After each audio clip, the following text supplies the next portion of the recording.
आप सुन रहे हैं सिंगर विजय यादव की आवाजों में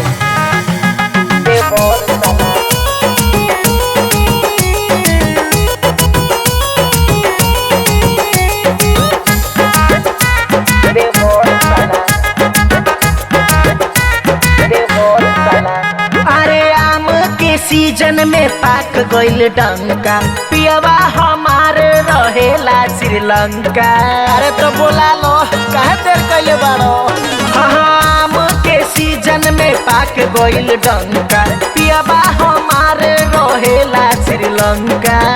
अच्छा तो हम साबुन से रखी रोजे धोके दे फोर साला छोड़ देता बे टोके दे फोर साला छोड़ देता दे टोके दे फोर साला छोड़ देता बे टोके दे फोर साला छोड़ देता दे टोके। अरे क्या करबो करेंट लाग जात होई बर्दाश्त करो। दे फोर साला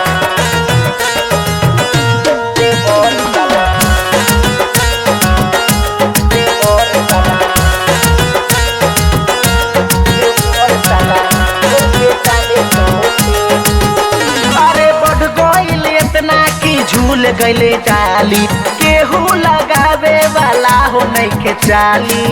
अरे तू ही ना कहत रहू कि देवरे से हाँ बढ़ गइल इतना कि झूल गइले डाली केहू लगावे वाला हो नहीं के चाली। बिना करवाइट के गइल बागुल हो साफ कके राखी लागल नहीं के धूल हो।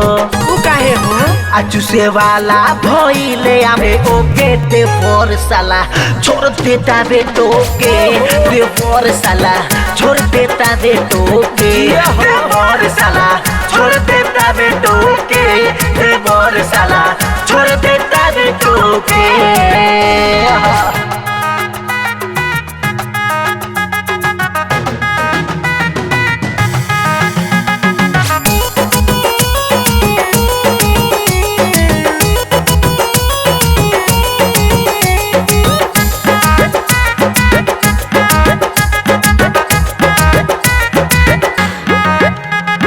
गर्मी हो खता देना संहार हो एकरे कारण हमर बके कपार हो।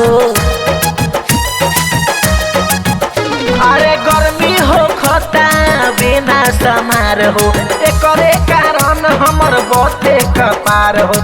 राइटर नरेंद्र सिंगर विजय हो कर दे में कहियो अंशु के आदेश हो।